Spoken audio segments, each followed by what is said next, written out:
Good evening, everyone, and welcome to the Somers Town Board regular meeting here for Thursday, May 12th, 2022. Before we start the meeting here, I'd like to start with the Pledge of Allegiance.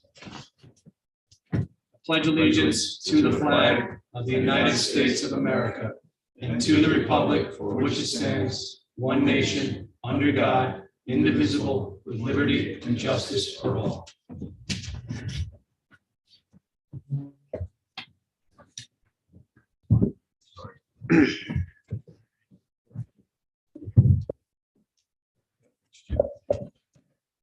Patty, can we please start with roll call?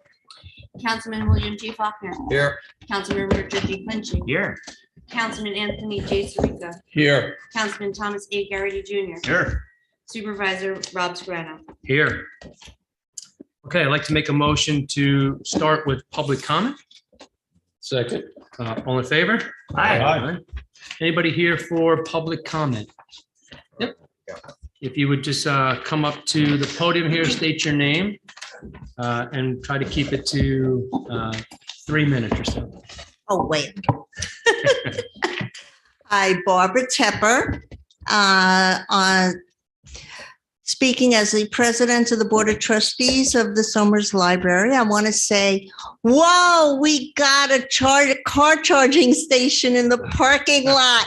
Whoa, we're moving forward into the 21st century. Thank you for moving forward on that.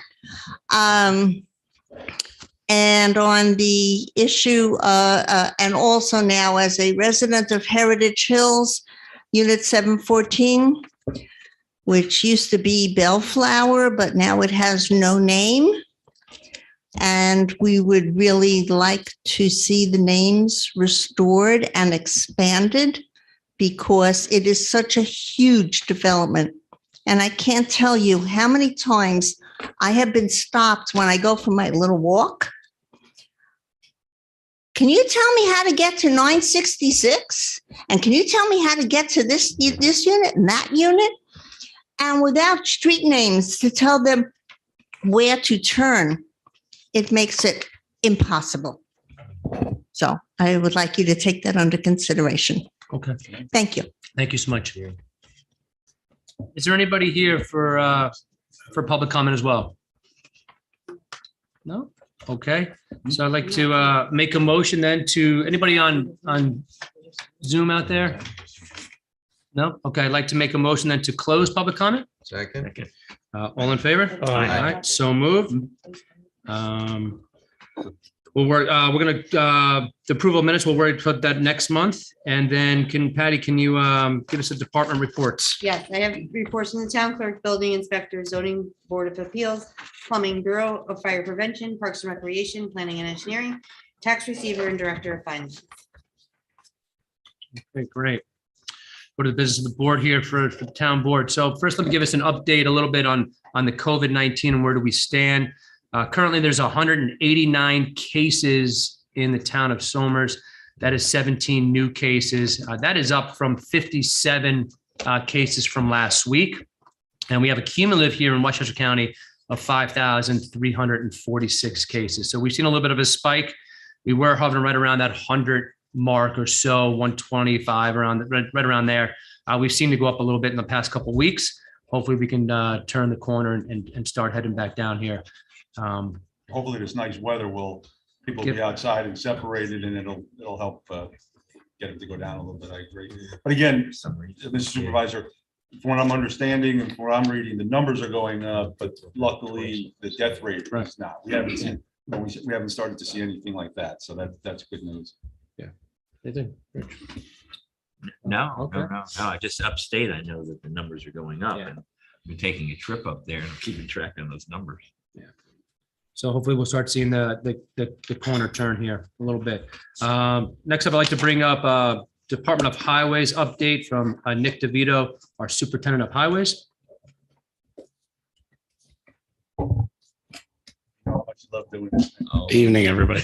Love it. Just want to touch base on a couple of things. I'm going to start with the condition of the state roads in our town, which is something that my office fields an awful lot of emails and telephone calls a day on.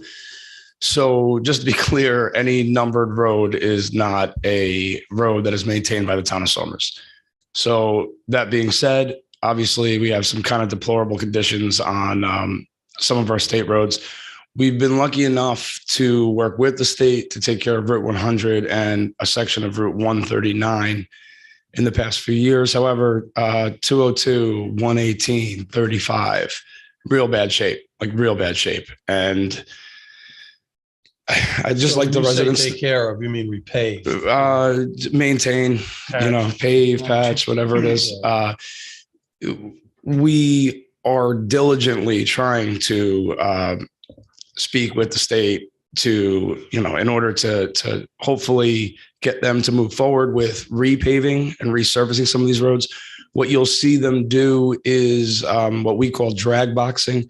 So if you ever drive down one of these roads and you'll see like the tire lanes look like they've been redone, it is a terrible, terrible, terrible fix. Like what that does is it traps water inside of those drag box lanes and essentially in the long term makes for a bigger problem. So like water is what ruins our roads. That's anytime you see a pothole, anytime you see any kind of like undulations in the road, it's water that does that. So when they drag box the roads, they're basically making it a bigger issue than it was initially. It's a temporary fix. Within 6 to 8 months, specifically one winter, you will see that turn into something way worse than it was before. So I would just, like it to be noted that those are not our roads. We do not maintain those roads, and we are trying very, very hardly to work with the state in order to get those roads repaved. Nick, when they do patching, I know we spent money and we got a hot box to do our patching, so we're using hot asphalt. Do they use hot or are they still using cold? No, they do. And the only time we really use the hot box is during the winter months. And, most of the asphalt plants are closed during those months. Down in Mount Vernon, RCA is open. So that's where we go. Okay. But we use that for patching potholes. They do as well. It's just, it's a little bit different scenario. It's when you're looking to patch a pothole, it's one thing. When you're looking to patch 1.5 miles of road, Yeah. it's another thing. So yeah, the hot box, they do use, I've seen the state out with the hot boxes, and they do attempt to use hot asphalt during the winter to patch those roads. It obviously has not been effective That enough. strip by Lincoln Hall is terrible over there. They were out in the past 2 days. The state has been out patching 202 between Brick Hill Road and Lake Road. So they have been out attempting. Again, what they're doing is they're kind of putting a Band-Aid on something that needs stitches. So it is what it is at the moment. And we are still, again, working diligently to try to get the state to move forward and spend some money to fix the roads that are in the town of Somers. And as you know, in my real life, I travel around New York State, all the way up to Plattsburgh, over to Binghamton. I had heard that. And I will say that it's the same everywhere. It's crazy. I mean, you use Waze and every 2 miles there's somebody saying pothole ahead. Yeah, it's got to be some sort of a collective effort to do that because it's just terrible everywhere. Absolutely. Nick, I know that the town in the past, at least it's sort of a triage system of this. Roads got to do it now, here if we can, and then this is going to have to wait. To your knowledge, does the state do that also with town roads and let you know about that? I couldn't speak. They do not let us know about anything basically that they're doing. That just doesn't seem to be right. I would tend to agree with you. There's a lot of towns, a lot of highway supervisors, none as good as you, we know. But I mean, who knows the roads better than you? And you get all the calls. As Rick used to say, we're not somebody's public relations firm here trying to smooth, I have a generic email set up on my that I respond with all the time, which is unfortunate, but it is. So you don't know what their plan is for any of these, which one? Because the governor has touted in the budget. I mean, I think it's $1 billion or more, in this rebuild New York, which everyone agrees, as Tom said, throughout the state. The roads are not what they need to do. And, people get flat tires. I think someone, got 2 flat tires, just going through a pothole. But there's no system of saying this is when it's going to get done. We generally find out. So these projects go out to bid. So when the state goes out to bid to pave a road, that's when we find out. So we'll know a year ahead of time, I would say. And I have yet to see anything go out to bid on 202 or Route 118 Really? or Route 35. Now, I know in the past, a suggestion that I've had, and it makes sense on the face of it. I'm told it makes no sense if you go down, which is you plow the state roads and you get reimbursed. What if we repair the state roads and they reimburse us? I've been told, no. It's an interesting, I mean, it doesn't make sense, but from a financial standpoint for the town, it would never make sense. But again, when we plow the roads for the state, we are reimbursed by the state for plowing the roads. Right. So we receive a number, we take care of it. And part of that, and this was started by my predecessor, Tom Chavarini. I think that's a great idea because again, I feel phone calls on people that would tell me, oh, I just saw your truck go by on Route 100 and the plow wasn't down. Why wasn't the plow down? Well, it's not a state road. So we do take care of the state roads when it comes to the winter, but there's an agreement there. Yeah. So if I was to put my guys on the road, let's say Route 100 tomorrow, and one of my guys was to be unfortunately injured in some sort of an accident, we're not covered. His family's not covered. There is a huge liability involved with the town taking on state matters. It works to a degree for the winter. It would definitely not work from a financial standpoint. They contract out to have the work done. Sure. Well, they contract out the paving, but The paving, that's what I'm saying. Yeah. Well, if the town did and then reimburse, it just seems like whatever they're doing doesn't work, and there's always a limit to money, no doubt about it. Absolutely. It just, whatever's being done. If you guys are willing to give me like 20 more guys and like another like $5 or $6 million a year, I'll happily take care of those roads. That's the next meeting. Okay. Next meeting. Okay. One other question. Do you know, I was in a meeting, I don't know if Tom was there, Rick Marcy was there, with the DOT, when they're talking about in front of the high school and whether they want to put a roundabout, and everyone agreed that's not going to work in front of the high school. Let's put the light in. And it's worked fairly well. At the same time, we said, how about down at Whitehall Corners? Maybe that's the place around. There's just, it's Crash Corner. I live on, as you know, 139. When I hear the ambulance go by, I go, they're going down to Whitehall. You have any knowledge? Have they ever engaged you in any conversation about that? Because years ago, they said they were gonna, I have not spoken with the state DOT on any. My father was involved in an accident. I think they ended up calling it a 9-vehicle accident because the Lions Club car that was out in front ended up getting hit too. My father was involved in that accident. I have never once heard from the state DOT about changing that intersection. Would it help if we wrote a letter again to these guys? And say, hey, this is our expectation. I would think so. I mean, again, nothing can hurt. It can't hurt.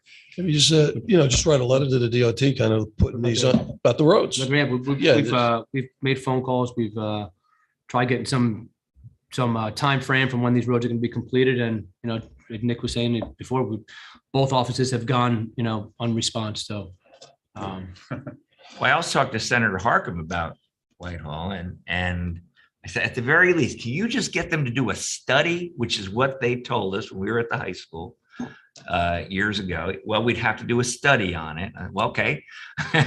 Could you study it and tell us what it find out? So I know he said they would. So we got moving with the speed of an iceberg here. It's definitely a problem area there. Whitehall Corners for sure. Yeah. Nick, is there anything else that you want to mention tonight? I would love to go over our paving, and I just would like to kind of clarify some stuff as far as the financials on our paving. So this year, the town board and our finance department was, in my opinion, smart enough to go when we were going through quarantine. Money was very cheap, and our town was able to bond a significant amount of money for paving. So as of this year, I have 2 years, this year and 2023, to spend, I believe, a little bit over $2 million as far as paving goes. The asphalt prices, due to petroleum prices and gasoline prices, have gone kind of through the roof. So we're up about 20%, which is a significant number, higher than we were last year. At the same time, the state has passed a law regarding essentially what it comes down to is union contractors who have always bid our work. they cannot compete with the private contractors. And the reason is when our private contractors, they have to pay prevailing wage, they only have to pay prevailing wage when the truck is hooked up to the paver. So that winds up being about 25 minutes a day. So the private contractors have always been able to significantly undercut our union, the union contractors when we go out to bid. As of January 1st, 2023, that no longer exists. So they've taken that law off they put a new law on the books. No longer can a private contractor just pay prevailing wage while the truck is hooked up to the paver. They owe that driver 8 hours a day. So on top of the 20% that we're going to go up this year, just based off of gasoline and petroleum prices, we're going to go up another 25% next year. So the town's money that we have bonded, I'm going to try to use it all this year because trust me, it's an election year next year for me. I would love to do a lot more next year. But this is not, it's not. Initially, my thoughts were on the gas prices. I'm like, who knows? Maybe it comes down. Maybe we split it this year, next year. I don't know. I don't have a crystal ball, so I couldn't tell you that. I do know that the law that's going to go into effect in 2023 will drive our prices up 25%. So we are going to go full bore this year. We are going to probably do 2 paving cycles, one in June. And to the residents that want to know, yes, Brick Hill Road is getting paved, and yes, Warren Street is getting paved. Those are 2 main thoroughfares for us that are in pretty bad shape. I can tell you that Warren Street will be done in June. Brick Hill, there's again, going back to my predecessor, a guy that I listened to for a lot of advice because he saw these roads for 30 years. There's a lot of work to be done on Brick Hill Road before we're ready. So I think the second paving cycle will probably be October. But in order to be prudent with the town's finances, we're going to try to do a lot this year. And unfortunately, in my election year, probably not as much, but that's okay. We got to do what's right this year. So you're going to see probably double the amount of roads paved this year that we have in the past. And that's basically based off of the current economic climate. So Nick, you're saying that because of this law change in 2023, labor costs would go up like 25% or so. We are about $100 a ton laid in place paving right now by contract with the private contractors and our union contractors that bid somewhere between 125 and 135. Yeah. So we're looking at probably a $30 a ton increase. And for the mathematicians out there, we pave about 10,000 tons a year. So the good news is that we got some lower financing costs. The bad news is asphalt costs more, and we're going to have higher labor costs because of some regulatory changes that were made at the state level. Yes, but we are in pretty good shape based off the town's prudent decision to bond that money when the time was right. All right. And Nick, when was the last time 202 was repaved? 202, which they tend to do it in sections. And I couldn't give you an answer. That long ago. Yep. I don't remember. Think anything else? No, I just want to say from all of us, man, great job this winter. You and your crew did an unbelievable job keeping the road safe for everybody here, especially if that was a week stretch, a week and a half stretch where we got dumped a couple of times in some ice. And you and your crew were out there, all hours of the night, well into the morning.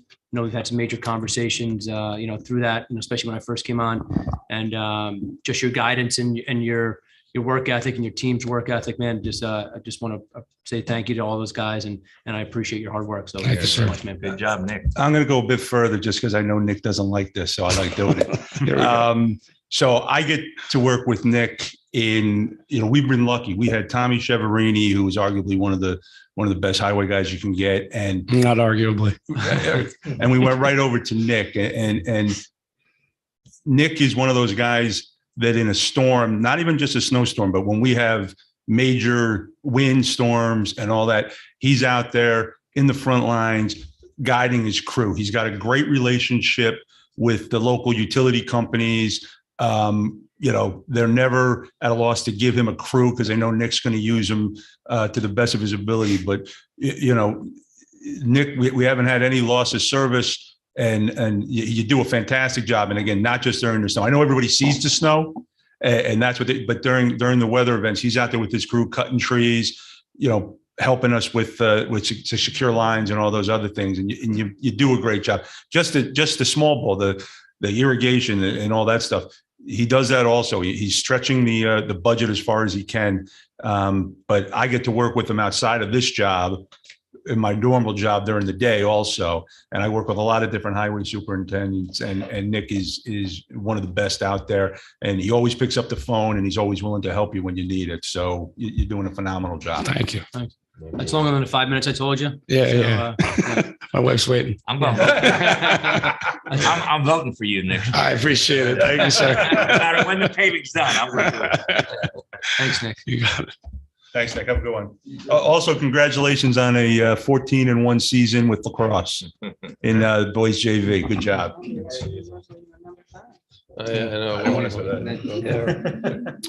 So next up, I'd like to bring up Grace Zimmerman from the Somers Historical Society. She's going to talk a little bit about the National Preservation Month. Hey, Grace. Hi there. Thank you. I'll keep it very short. Why should I look at Well, you? I'm looking at Patty. I'll keep it very short. And I'll keep it very obviously, short. Vito doesn't follow. And I did, can you hear me? This is like in my face. That's funny. Grace knows who actually runs the town by looking at Patty.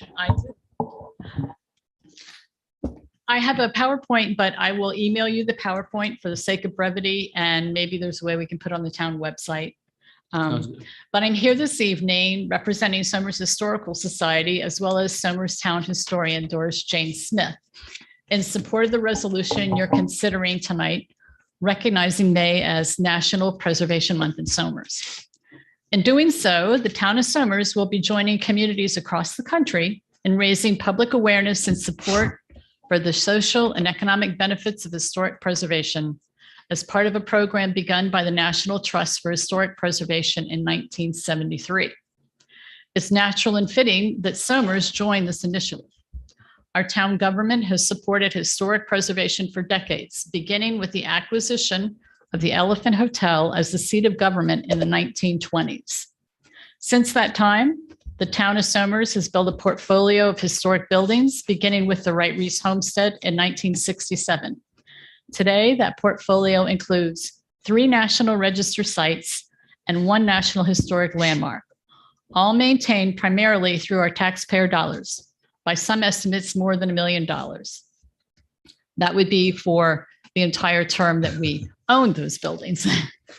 Not a year. Not a year, not a year. Yes. An equally important preservation effort was the recognition by the town of the historical significance of the 56-acre Somers hamlet, of which the Elephant Hotel, St. Luke's Church, and Bailey Park are focal points.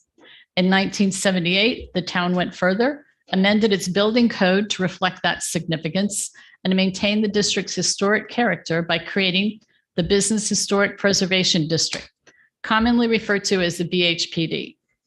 In a further step, on behalf of the town, the late town historian Florence Mickey Oliver sought and gained National Register status for the Somers Hamlet, as well as for the Elephant Hotel. That she gained National Landmark status, which is a step above National Register. And finally, most recently, the town has incorporated all the aforementioned preservation efforts into its current master plan. So the theme posed for National Preservation Month this year is People Saving Places. In that spirit, Doris and I'd like to recognize the countless citizens through the years, through actions or words, who've advocated for preservation of our town's historic resources. Some names are familiar to us: Carolyn Wright Reese, Nancy Bailey, Otto Kegel, Christine Bishar. Others you may not recognize and include Somers Boy Scouts, Somers Girl Scouts, other civic organizations, including my own Somers Historical Society. So in the spirit of National Preservation Month, we'd also like to salute all citizens who've contributed their ideas for the future of Bailey Park and other properties within the Somers Hamlet National Register District, of which there have been numerous in the last few years. That's my conclusion. I want to thank you very much, and happy Preservation Month, and thank you for recognizing this important event, because the town really should be very proud. We all should be very proud of what the town has preserved through the years, and private citizens as well. Many we know, and many probably more that we don't know, who have done tremendous things to their private homes. But Grace, let me say, when people say historic society or anything, they're thinking of you and Doris Jane. And that's everything that you do is all out of the goodness of your heart. So we're lucky to have you. Well, thank you. And just for those who are watching, just in case you don't hear it during the normal agenda, the declaring it National Preservation Month is in the consensus agenda. So we're not missing it. Oh, no, that's what yes, I'm okay. sorry. I So hope I no, didn't we're mistake. not, I just want to let people who are watching know. Good. Okay, do you want? And actually, real quick, just one quick Yes, question. Are we sure. going to have some music this summer again? Yes, we Okay. are. Summers, Saturdays in the parks, 2 at Mount Zion Church, 2 at the Wright Reese Homestead on the lawn, and 1 on the Reese Park stage, summer concert, so we can have people see the sites and Very learn nice. to appreciate it a little And more. we'll put that on the website. be Grace has been great. nice enough when she's out of town to let me sort of Send host you them. those dates, so. Yeah, because I try to go to all of them, and it's just a lot of people show up, and when it's a beautiful day, there's nothing better. And you get to see the ones at Mount Zion. You get to go in and check out the church, which a lot of people don't know that they're able to do that. And this year, we're moving to the Wright Reese Homestead, which we're opening the first time since COVID shut down. So it hasn't been open in 2 years. And Excellent. we're at 2 concerts there, and we're going to be open there again on the 25th, on Independence Day. June 24th, I guess, is when we're celebrating. At least sort of Independence Day. So June before 24th. Independence So- Day, Somers Independence Yeah. Day. Summer's Independence. Well, We declared our Yes. independence. We could do- and the rest of yeah, the country followed. We were ahead of the curve. But thank you, Grace. For so everything thank do. you. Thanks, Grace. Terrific work, Grace. Thank you. All right, next I'd like to bring up Plumbrook Realty to give us a conceptual presentation for Route 100. I did not strong arm any of these people. Okay. But hopefully they heard the message from Patty. Yes. Thank you. Thank you very much. You only strong on people you know. People have to roll. I just heard that they One and the same. she wanted to know precise for your benefit. Yeah, I'm moving out of the way here. Yeah. Maybe Yes. sit down there. Maybe. Same thing, Oh, same thing. same thing. Oh, okay, same Yeah. thing. Got it. We had submitted to the concept plans in advance of tonight, and we prepared Got it. a short Okay, slide great. deck for Thank your review. So good evening, Mr. Supervisor, members of the town board. Brad Schwartz from the law firm of Zarin and Steinmetz in White Plains. Joined tonight by Charles Krieger on behalf of Plumbrook Realty, the owner of the site, as well as the project engineer who's setting up the PowerPoint. We're here tonight to present the concept plan for a senior living project off of Route 100 immediately next to the Paramount. This project is intended to provide a housing option for seniors to age in place in the town near their family and friends. There is no formal application or petition pending before the board. Just wanted to clarify that right up front. We're here tonight, again, just for a concept presentation. Our client made a similar presentation to the planning board back in December. I know our client met with the supervisor a few months ago. We want to come back to the full board to present our idea and gain some initial feedback from all of you. And frankly, hopefully, get your board's support for this use at this site. And if we were to receive that positive feedback, the next step would be to discuss and consult with your town attorney and town planner as to how this use would fit within the town zoning. It's not allowed as of right in the R80 district, so we could potentially take advantage of one of the special permits that's allowed in the R80, but we might need some zoning relief from your board. That's why we're here tonight, to present this idea and get some feedback from you all. So I'll turn it to Greg to walk you through the deck that looks like you're already flipping through. Thank you. Good evening, and I apologize, it's not any brighter than that. As Brad said, I think we've got a very exciting project. We've done quite a bit of assisted living and memory care and some of these independent living facilities, senior living type facilities that are really starting to become much more popular in our communities. And what these are meant to be is developments which basically allow you to age gracefully in place and still have a very active lifestyle.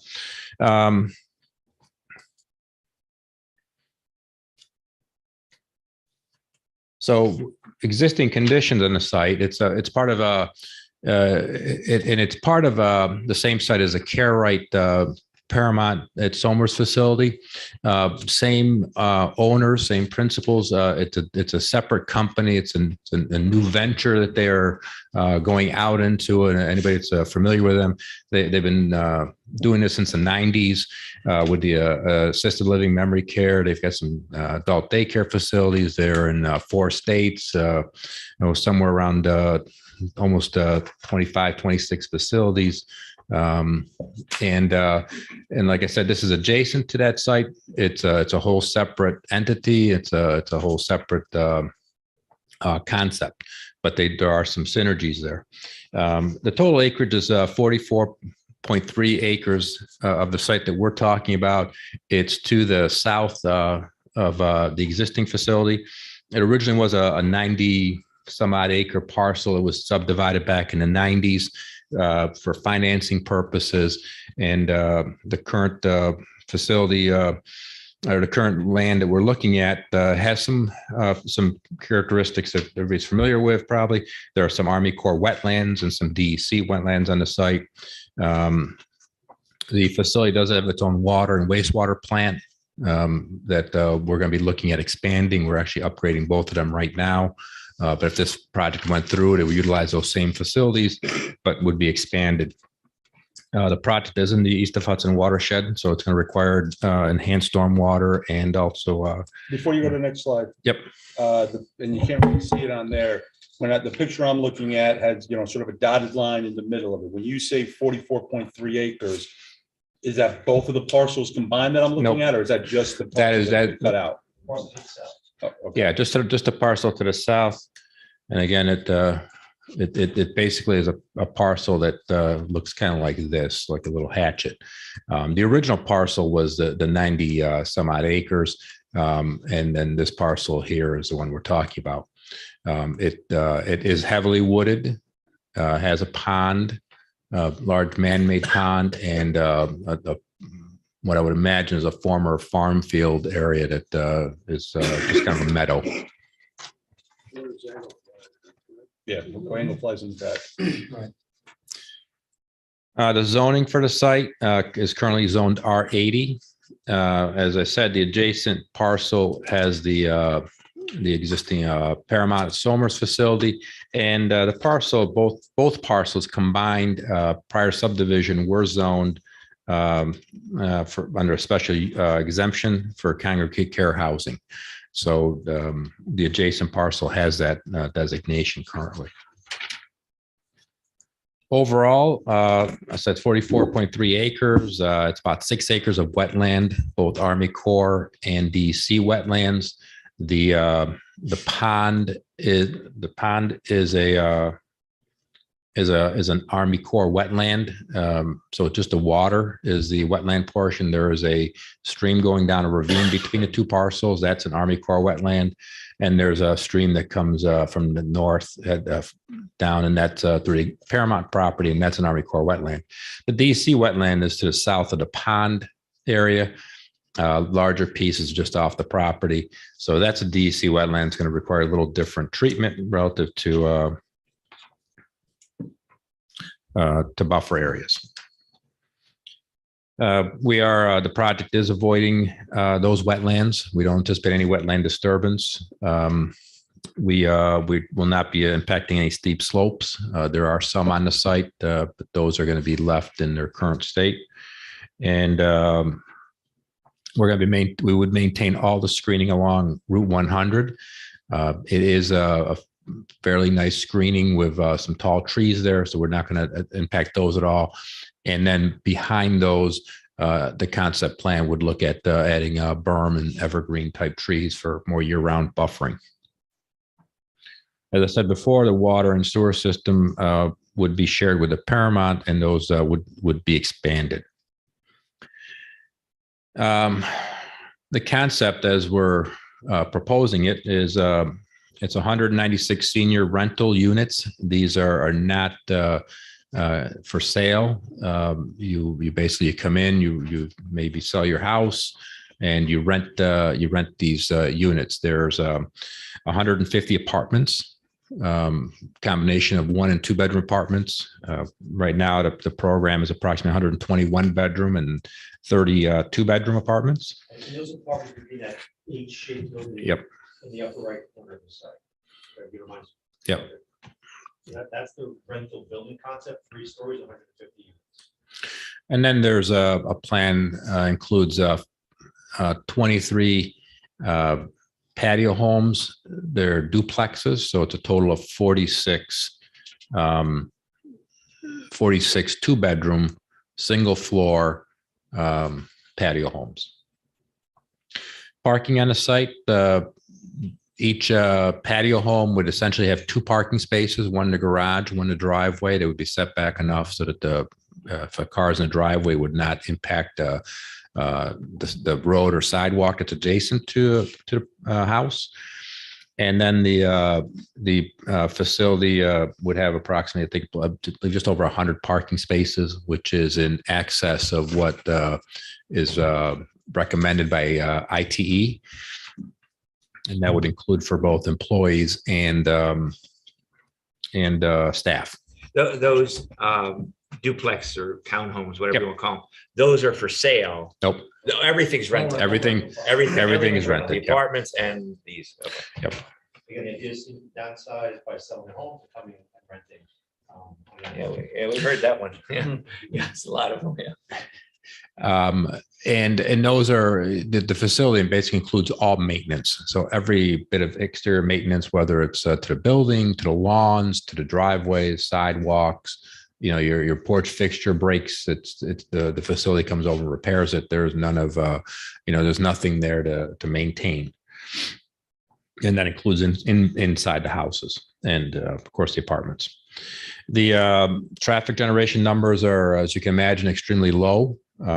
Peak hour AM is 23 trips for the entire facility, and peak PM is 41, and that's right out of ITE numbers.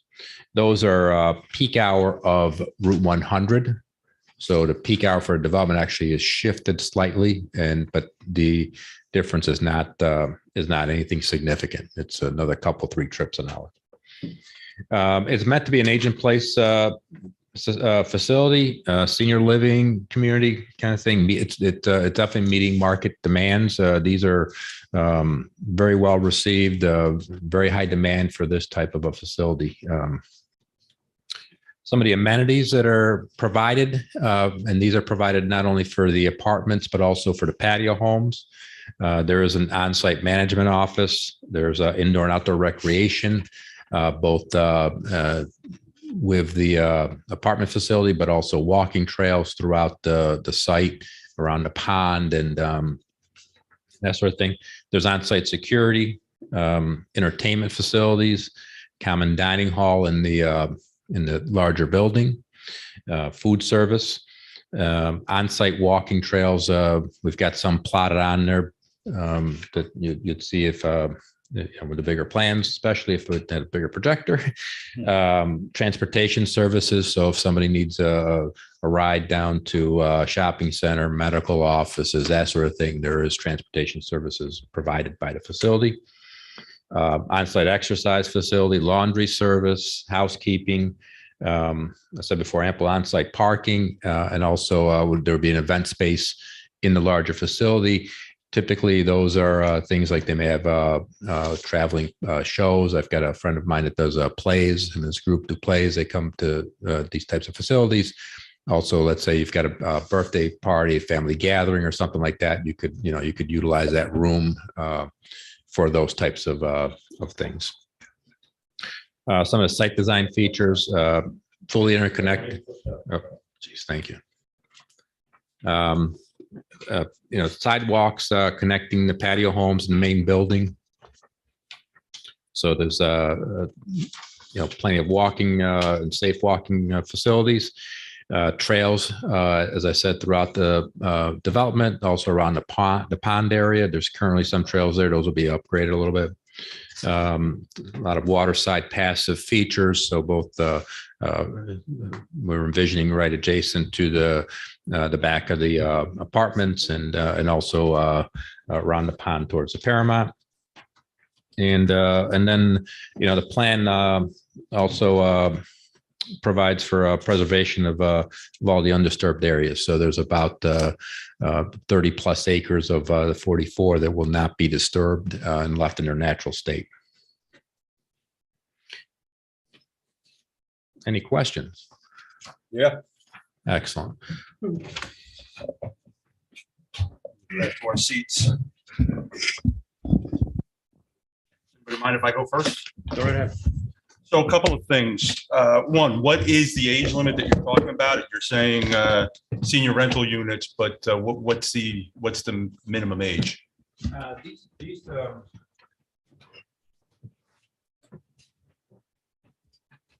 These developments cater to over 65. Predominantly, they're in 70 to 80 plus year range. But is there going to be a written minimum age when you're renting them? Or is that who you're marketing it at? Because those are That's what we're marketing. I'm not sure what the legal limitations are and what we can and can't limit Right. there. Well, I know there's you know, Yeah. we have 55 and over places, and we Yeah. have 65 and over. There's age restricted, age targeted. I would say this is just a sort of blanket statement. maybe on the mic so everybody can hear you. So we're certainly familiar with age restricted, age targeted. As a general blanket statement, I don't think we're married to any specific development concept yet. So I think part of us being here tonight is to hear that kind of feedback from the town. And I certainly understand where your question is going. So if there's a certain age restriction, age limit that the board or the town would be interested in seeing, we're open to that, right? So again, we're not coming in with this is set in stone. We're here tonight to hear that kind of feedback, and we're able to, adjust our program to what the town would like to see. And again, this is just me speaking. I just got a couple things. No, again, And I know you're not there yet as far as what the rental rates will be, because we have been hearing, we have some places in town that are rentals like this, not necessarily age restricted. But what we've been hearing lately is that the rental rates have been very, very high, to the point where, people stay there and then they've been moving out.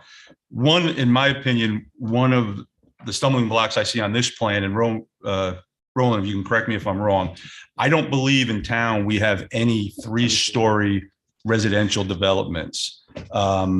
We've had everybody ask for them, and we've always said no. Some people will cite the Muse or Avalon, but the way I understand it, Roland, correct me if I'm wrong, the bottom level is built more than 50% below grade.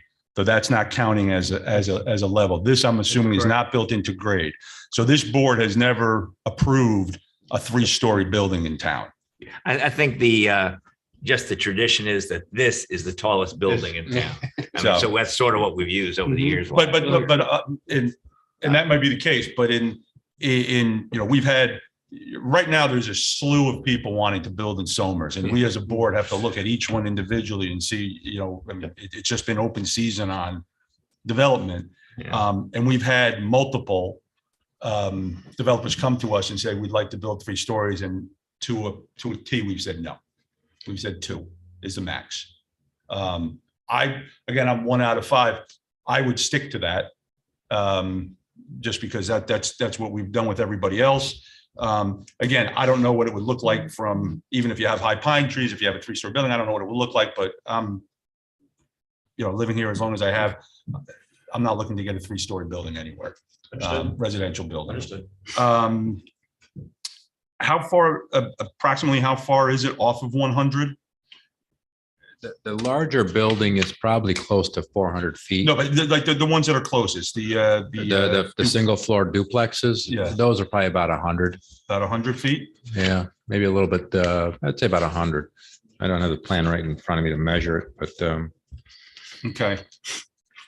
and then those are again are very low single story, and I'm going to say those are probably 75 to 100 feet away from the edge of pavement. Okay, now the parking over to the right, I'm assuming most of that parking is for the senior living apartment facilities. When you go into the development, is there street parking there, or is there garage and driveway parking? How does the parking work there?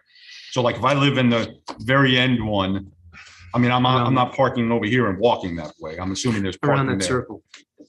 You could park on the road, but they're designed so that in these facilities, they have a garage. So you've got a parking spot there. A one-car garage with a driveway. Correct. And and that would be set back enough so that the driveway is enabled to park a car without infringing on either the road or the sidewalk, or you know what I'm saying? Right. The roads are, I mean, obviously these are very low traveled roads. They're typical width, 22 feet. They can easily handle on-street parking once in a great while. If you've got a. Yeah, no, I'm not worried about that. I just wanted to confirm that was the case. You're not having somebody park way over here and walk all the way. Because I'm sure that is not that well traveled. I mean, 100 is very well traveled. That parking lot there is meant for employees and staff and residents. There, like I said, there is beyond what ITE would recommend as a minimum. We would be amicable to looking at banking some of that parking, and then if we need it, we could come back for it. These facilities typically have shortages on Thanksgiving, Mother's Day, that sort of thing, and what's there is probably perfect for that. And what sort of, how many employees normally will be staffing here? I've got to get the exact number, but it's probably around 30. Around 30? Yeah. There's a lot of services there that get offered. But yet the peak AM trips are only going to be 23? That's yes. And those employees don't have shift changes or come all at once. And so if there's people there prepping food and that sort of thing, they're going to get there earlier than say the housekeeping staff. So it's not like 30 people coming at once, and that includes people changing shifts at between night and daytime, that sort of thing. Okay, so go ahead. Anybody else? And one of the things about the senior living facility, Yep. right? And in general, that's what the development is. Is any of this earmarked for assisted living? No. So none of your typical assisted living type services like therapy or nursing or anything like that is contracted through the facility. Now, if somebody wanted to have a physical therapy come in and contract outside the facility, they can do that. But it's not meant to be an assisted living facility. Okay. So I was originally thinking. So it won't be licensed that way. Okay. So I was thinking somewhat like a concept where it was like assisted living, and as one ages and needs more permanent care, they may have access to permanent care here. That's not the business model? It's definitely, that door is open. I'm saying, you may have people that are living here whose partner is next door, type of thing. So you're saying, Yes. when you're saying you mean moving. You mean over the Paramount? Yes, Yeah, sorry, exactly. here. Yeah, moving over to Paramount. Yeah. In some business models, you might sell your home, turn over your funds to the facility. You would get care as well as room and board, and have access to all the amenities. And then as you age, you have a reservation to something that maybe more- There's a That's facility. not that. There's a facility similar to that in New Paltz. Okay. Which has a similar components to this. The business model is not like the New Paltz one where you kind of buy into a long-term plan. You own the New Paltz, or you run? No, the New Paltz? no. I'm just saying there's a facility similar to that at New Paltz. In case we're wondering. Yeah, no, we're doing one. We've done like these for like Manor Care and stuff like that. We're doing one in upstate New York in Syracuse, where the developer has a memory care. Now we're doing an independent assisted living, and then the next component is this exact type of a development right next to it, and it's all one big campus. They're not tied in like you're saying, where you buy in and you're guaranteed everything, and no matter if it's a year or 20 years, something like that. That's not the business model they're looking at. So I was keying in, you had mentioned synergies, and I'm sorry, what type of synergies do you see here that in your presentation? Well, they're going to be connected via pathway. They're going to probably have a fire loop in there, that sort of thing. The ponds are shared. Okay. These facilities, we've got a friend of ours up in Syracuse. She's in a facility similar to this concept, Okay. similar to this, and she's in an apartment. She's got friends in a townhouse, and she's got friends in the assisted living portions too. And they all kind of, go back and forth, but it's not shared. The synergies are things like the water, the sewer, and there is an interconnection between them so that, somebody doesn't have to drive out and drive back in to get there. So the Paramount is essentially going to operate separately from this. There's Separate no management. operationally- Yep. Operational things happening. But not the water and sewer. Not the Like one, shared two. infrastructure. Shared infrastructure. Got it. So one, you done? Anthony? No, I'm done. Go ahead. Thank you. One suggestion I have is don't call it senior living at the preserve, because we have the preserve. I think Okay. it would just be confusing just- people in town. There is no Okay. preserve and it's a different part of town. So I would give it a different name. Will do. So it's the same company that has the Paramount. Yes. Do you Well, share? same owners, legal entities are different. Yeah. And do you share the same entrance and egress, or there's a separate one? No, It looks it'll be a like on the separate map. entrance. Onto 100. Yes. It'd be a separate one. No connection internally between the two. I can envision there being an access for emergency vehicles. Yeah. To get to the back of this I would building. think. And I mean, it's just when we get to that, if Yeah, I we mean, ever it's get to that detailed. point, I can see that being something that would be, desirable. Just to refresh my memory, now there had been a proposal or discussion a while back of another type of business been planned for the rear of that property, closer to the Angle Fly Preserve. Am I correct? That was way before my time. Yeah, it was some fields and one of those parachute jumping things, Rich. It was Yeah. some trampoline stuff. Okay. Yeah, that's not a, It wasn't approved, I know. Yep. No, I just want to make sure I'm in the same I wouldn't be here. property. This is when it moved up. Okay, gotcha. And other proposals we've had in town, the town, I think, tries to position itself or thinks of itself as something that tries to do the right thing for the environment, about conserving energy. We have an energy environment committee. And there's been some projects that we've had that have used geothermal or have emphasized solar. Do you have any plans for those types of things that would be on, that elm of reducing greenhouse emissions or using innovative new technologies? Or is that still down the line and you're just here about concepts today? we're here about concepts, but those things are absolutely on the table. Those sorts of, I mean, it's smart energy, it's smart, development. It's it's not only environmentally smart, but it's economically smart. Well, I think it makes them more attractive, but maybe it's just me, but I think it does make it more attractive. And we have ones right down the road from here that they use some of those technologies. Yeah. And a lot of our projects are absolutely, I think it's the future. Absolutely. Yeah. Advances, we will incorporate those kind of green. If you're going to talk, you have to come to the microphone. Not just us, the entire world is watching this now. So, you want to talk to This these. is 21st century. So whatever concepts we can incorporate, whether it's LED lighting, power charges for cars, or whatever we can actually incorporate into this facility that would, save on energy and make it work more efficient. We're open to any concepts. Just the township should know that. Yeah, good. And do you have any for the people who do live there? And I wouldn't apply to all those people that would connect them in some way in town. I know you talked about a little commuter bus, that type of thing.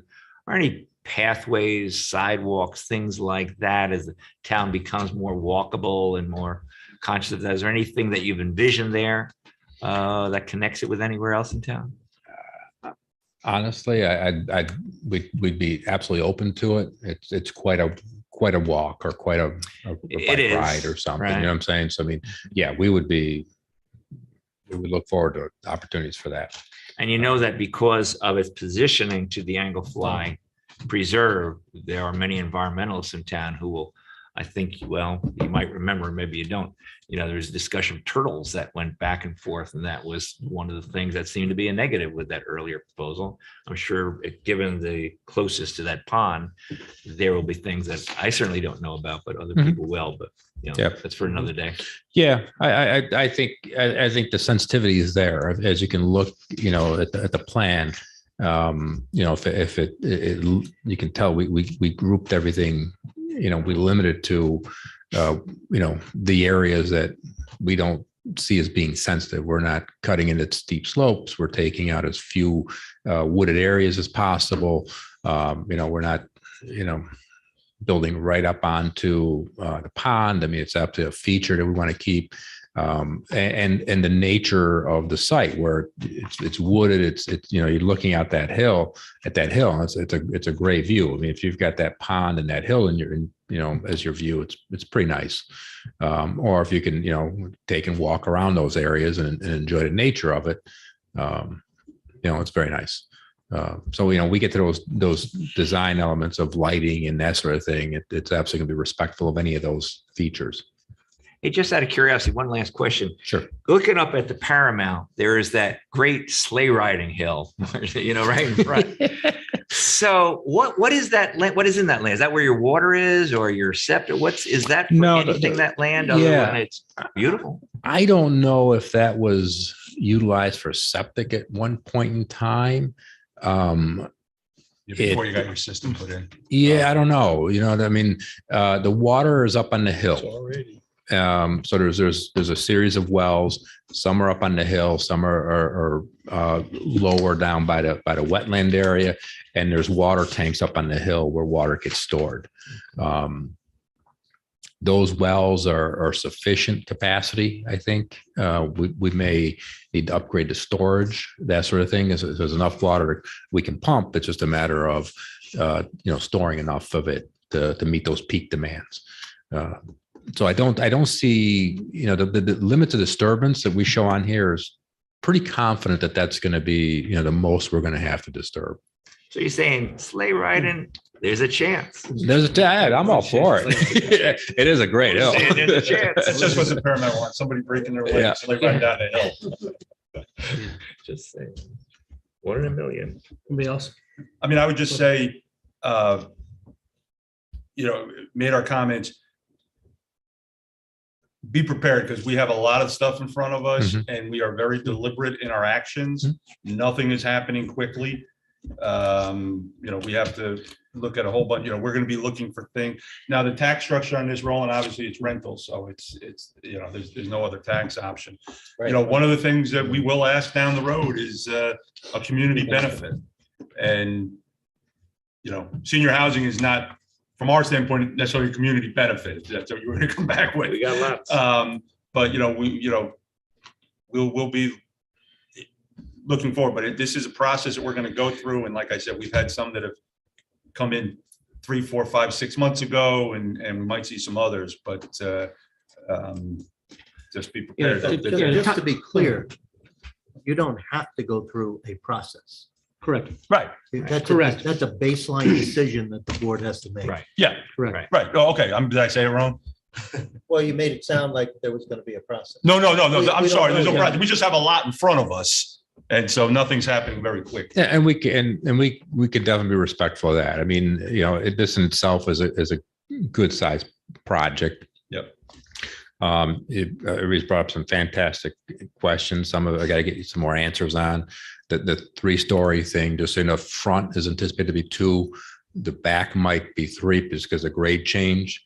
And we've done some things with roof lines. The buildings don't actually get that tall and they don't look like some monstrosity. The architecture is going to be, I think we include a little bit of snippet in there. You can see kind of that.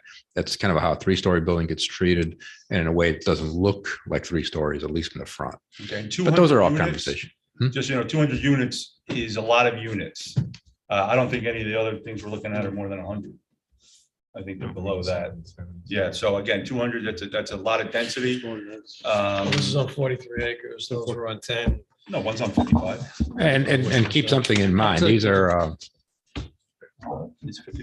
primarily single Yeah, no, I'm just talking about. single again, these are user, things that- right. these you know, are the things that we look apartments at. are, you know, they start around 500 square feet, you know, even the patio homes are probably right around 1,000. These Oh, is that aren't, right? you know what I'm saying? This isn't, you know what I'm saying? It's not something I'm going to rent to raise a couple kids in or something like Yeah, no, that, you know? So it sounds like a lot. The impacts are actually, you know, a lot less than we do apartments all the time. I mean, You know, one thing, if I were an applicant coming here, you know, we always say, you know, we want any project that gets through the process, which is slow and sometimes probably frustrating to applicants, but we want to make sure we do due diligence. But at the end, we have a better town. I mean, that's our responsibility. Is our town better because of this project? We want you to be successful, of course. If you're not successful, it's not good. Yep. But I would always think if I were the applicant coming, here's how I can make your town better. So if you have any creative ideas, we'll appreciate it. yeah, I've been learning a lot about your town. I'll just have to keep learning, and maybe I can make some suggestions, and we're always open to, you know, if there's something that, you know, we can do to, you know, We to could improve think our of a lot of community, it's things, fine. you You know, know. I'm not paving. How much I'm money you not got? paving like 10 miles of Yeah, streets though. But if you have any other questions, all right, thank you. Yep.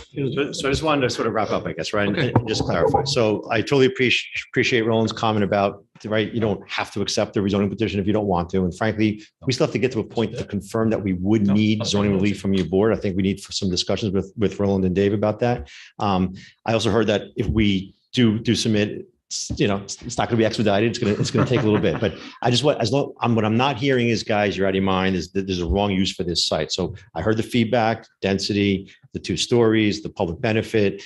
So I've heard all the comments. I think what we would like to do is go back, absorb all that, make some changes to the layout, to the program elements as well, meet with staff, and then if we need zoning relief, we'll come back and start a formal zoning petition with your board. And if we can keep it out of your board and just planning board, then we would go that route. But I guess that's what I'm hearing, but I just want to kind of confirm that's the feedback we should take away from this evening. No, no, That's what no. I think what we're going to do is we're going to talk together as a collectively as a board, Okay. see the direction that we want to go in. We kind of have an understanding of what you're looking to do and what you're looking to accomplish. I think now, like to Rich's point, it's our job to make sure it's in the best interest of the town. Right. We're going to weigh it all out, right? You probably have some questions for us. Feel free to send them over. We'll probably have some questions for you. As far as the next step in this, right? I don't know what the next step is going to be. Okay. First of all, we have to talk about it as collectively as a board before we're going to make that next step. Okay. And then once we do that, and once we kind of formalize something on our end, then we'll let you know. We'll hear back from you through Roland. Correct. Yeah, like the supervisor was saying, you know, this is the first time that we've heard anything about this. And so just based on our comments now, I wouldn't take anything away from it. You know, we need to assimilate it. We've talked about it for 20 minutes. It's a big project. And that's fair. That's why I wanted to clarify. Yeah, Sorry to interrupt you. Keep going. No, but that's what I was saying. So, you know, we all need to sort of look at it and think about it and drive around and see what it looks like. But, you know, we've seen it for 20 minutes. I don't think anybody here is prepared to say, yes, we're interested in it. No, we're not. It's more, Okay. we need to study it more. But I would go as far as, just to explain our challenges. right? To what, I'm sorry? To explain our challenges. We've had multiple builders and developers come before the town. And what they want is density in similar type of projects. In zonings that's R80 or R40. I don't know how to implement that in the context of our master plan. Why you and not them, and we have, we're trying to figure out what's in front of us and what that would make sense for the town. So I've heard you. I gotta think about it, but I don't have the last, we don't have the playing field in front of us yet. No. And I'm saying the playing field that's developing is not within our master plan in terms of what we originally, as it has been conceived. So that adds just another challenge. Right. I thank you for your time tonight. Thank you for putting us on the agenda and hearing us. No problem. Thank Look you forward for to hearing coming. back. Thank you, guys. Great. And Roland has all your contact information in case there are other questions, and the supervisor too. Yep. Right. Roland's on the spot. Okay. Thanks, Roland. Good night, Hey, guys, thank you. Next, I'm going to bring up Best Plumbing. lifting Jonas, sitting Property use patiently. restriction, Jonas Wiener. Yes, sir. Hey, Jonas, how are you? Hello, everybody. It's been a while. Yeah. Yes, it's been a while. Just dropped in for tonight or? Yeah. I was wondering what's going on in this. Hadn't seen the inside of the townhouse. I want to see if we changed the pictures. Yeah, I like the seating arrangements. How's the bathrooms looking? Good. All right. All of our friends same. came tonight. The same. As you remember. So you're familiar with what we're looking to do? Yeah. We've passed around everything. Any questions? So Jonas, I've been here since it started, way back when. Yeah. Obviously the restrictions were put in for a reason, or Absolutely. so, as I've told everybody, what I'd like to do is, again, at least have the option to hear from the neighbors to see if things have changed. It's fine. And, I don't know if have a public hearing or, These restrictions are in your zoning. It was a, Special exception use. Either way. you'd have to have a you'd public have to hearing. have a public hearing. So that's where I'm at. You might have neighbors now who are like, hey, it's no problem.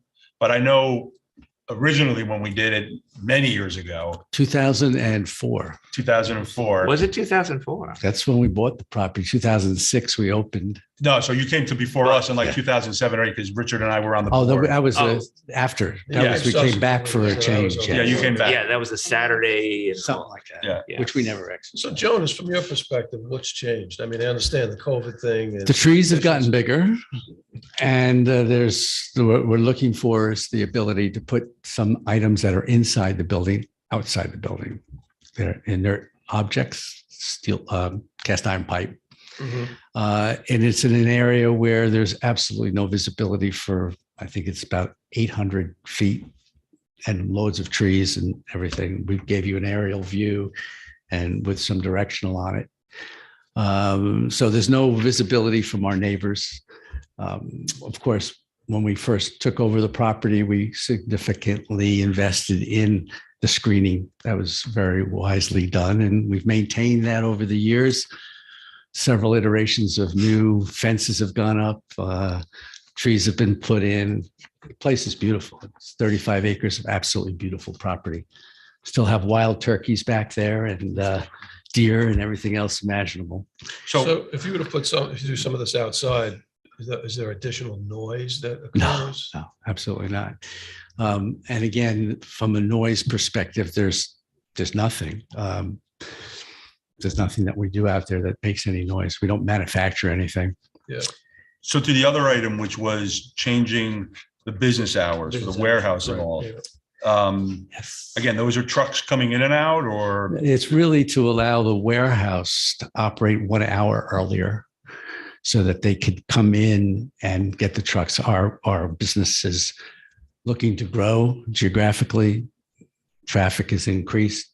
We want to be able to get out of this area and into the New York City, Long Island, New Jersey market quicker. That's the motivating factor, because I was wondering why the extra Yeah. hour because An hour makes a difference, as you So know, on what that you got. on 684.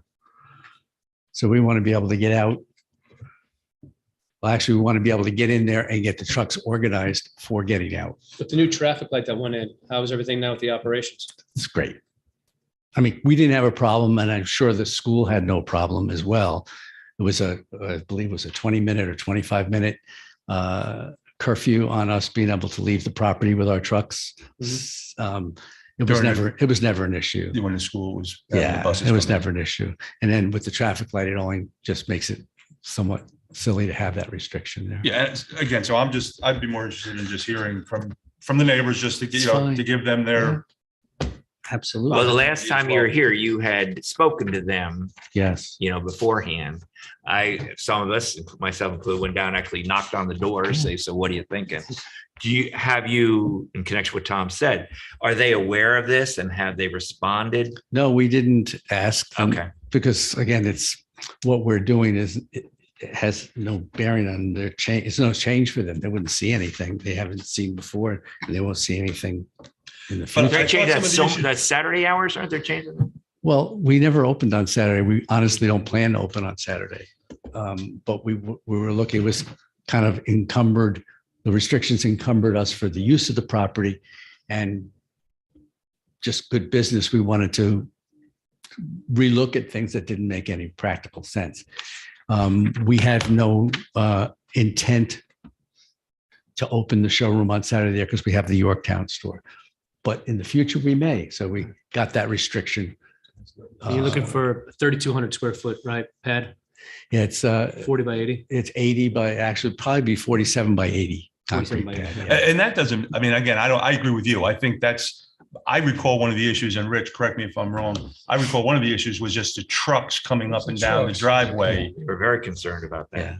That was a big thing. Again, the pad that you're talking about, I think is going to be out of sight and nobody's. That's the big thing that we're looking for, is to be able, that the square footage in the warehouse is much more valuable than to put pipe. Right. in Well, there. and so what I'm saying is that Seems that doable. item of it Seems doable. is something that I could see. And I don't see a neighbor complaining, saying, hey, unless you're going to have forklifts out there and things like that beeping and making noise.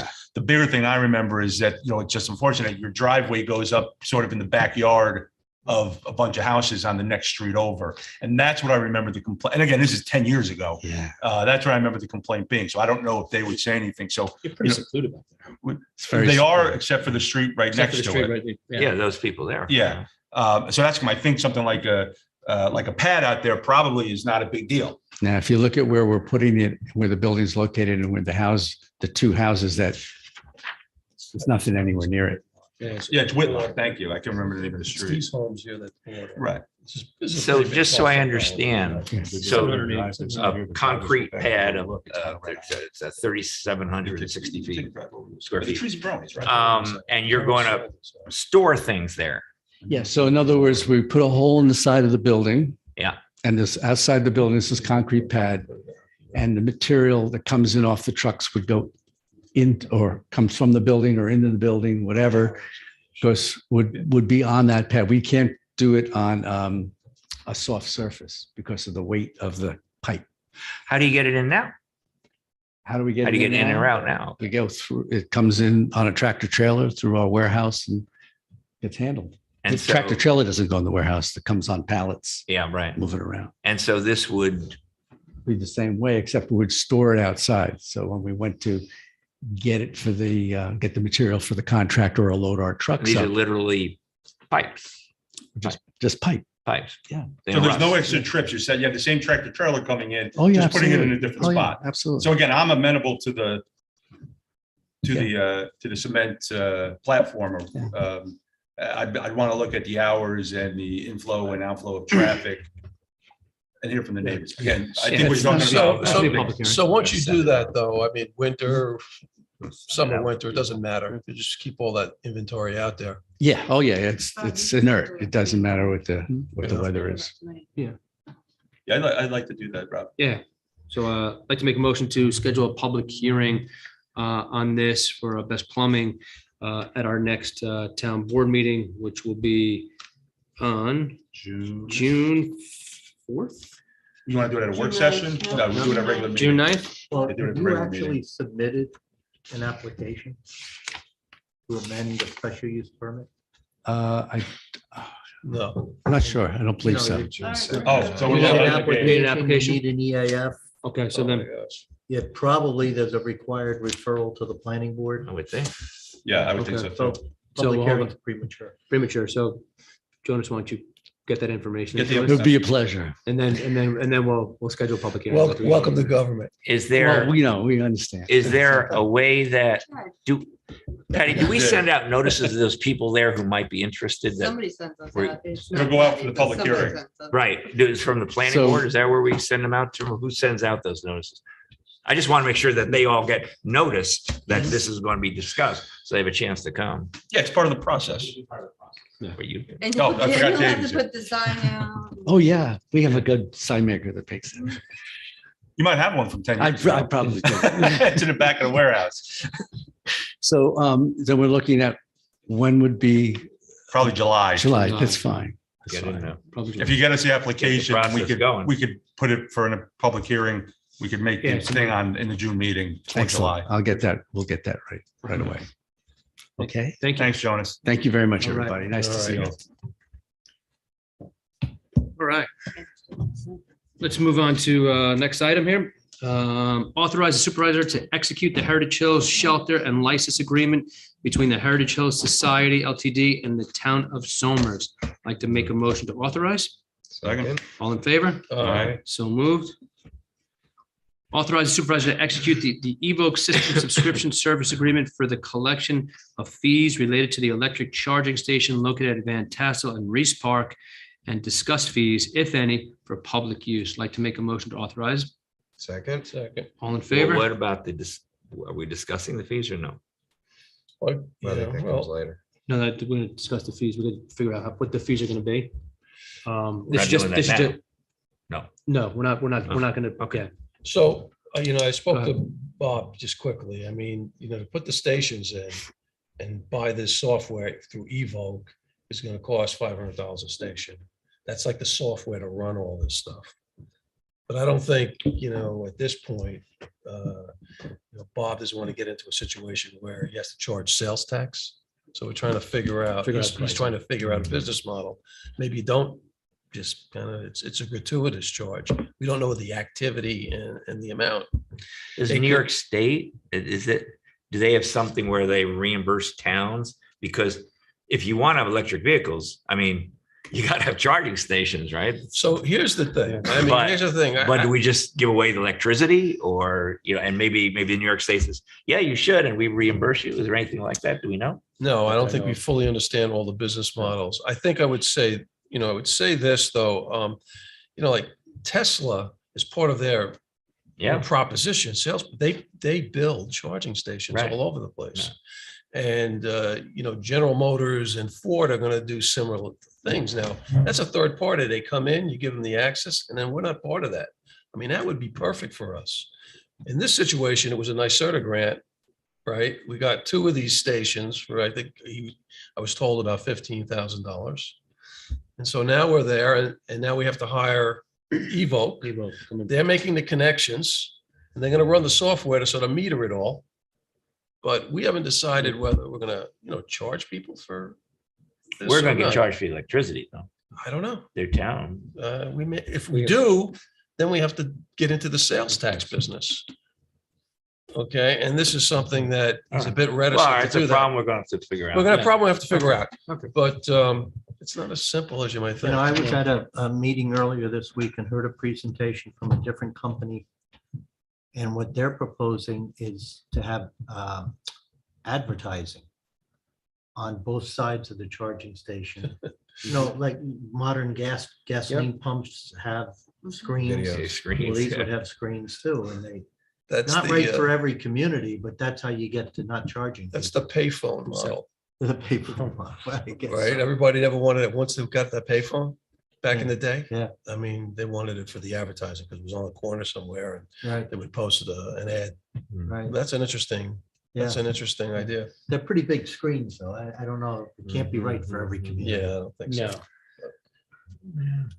So, I mean, Yeah. we want to implement this, so we might as well go ahead. Yes, we it's a do. motion to authorize supervisor to execute Yeah. the Evoke systems. Second. All in favor? All right. So moved. Abstain. You're an electric guy. I'm gonna come to you Who guys to who give nobody us- ever asks any questions outside of the meeting about anything. Well, you know what? Can we have the electric for free? I know, but So I can number, answer some of your questions that you're asking the 4 of you who don't know. All right.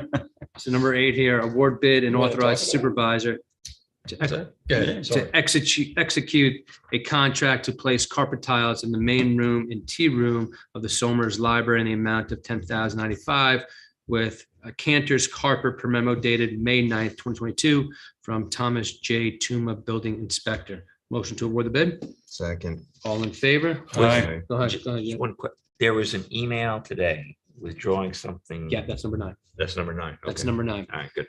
So motion to award the bid. Second. Second. All in favor? Aye. So moved. Number 9, we're going to withdraw. Number 10 here, combined July 7, 2022 work session and July 14th, 2022 regular meeting. We are going to make that July 21st. That meeting. Motion to Make that change. make that change. Second. All in favor? Aye. So moved. And then combined August 4th, 2022 work session and August 11th, 2022 regular meeting. We are actually going to combine those two to August 11th. I'd like to make a motion to make that change. Second. All in favor? Aye. So moved. Parks and Rec, there's no additional business. Financial, no additional business. Highway, no additional business as well.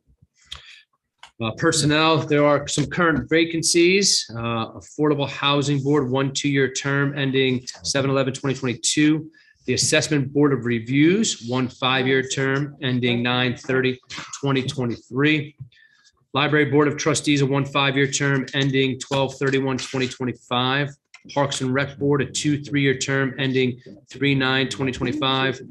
Partners in Prevention, there's 2 3-year terms ending 12/31/2022 and 1 for Partners in Prevention, a 3-year term ending 12/31/2023. Upcoming vacancy terms expiring 2022, Affordable Housing Board, 2 2-year term ending 7/11/2022. But I think we may have someone for the Parks and Rec here. That's got something in today.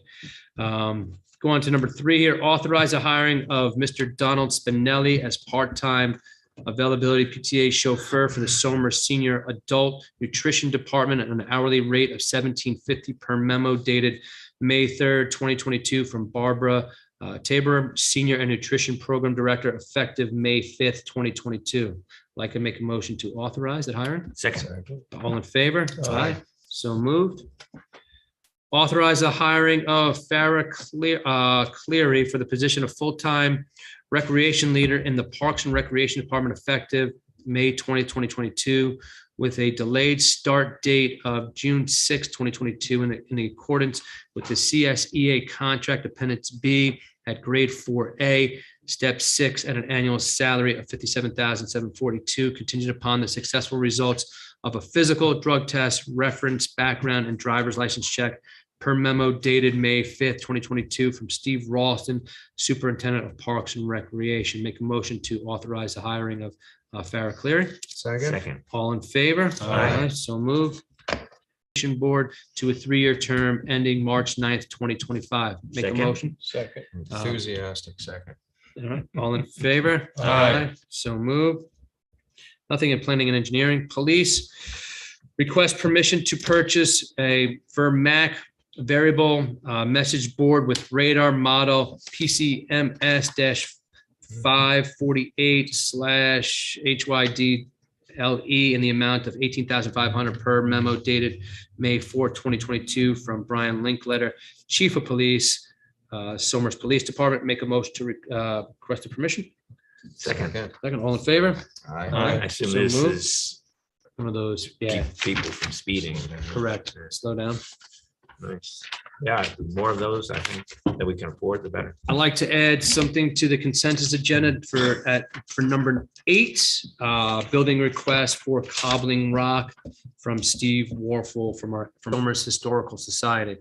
St. Luke's Church is still looking for medical supplies and T-shirts, socks for the Ukraine war victims in conjunction with Irina Portenka, the world-renowned pianist from Kiev and Ukraine.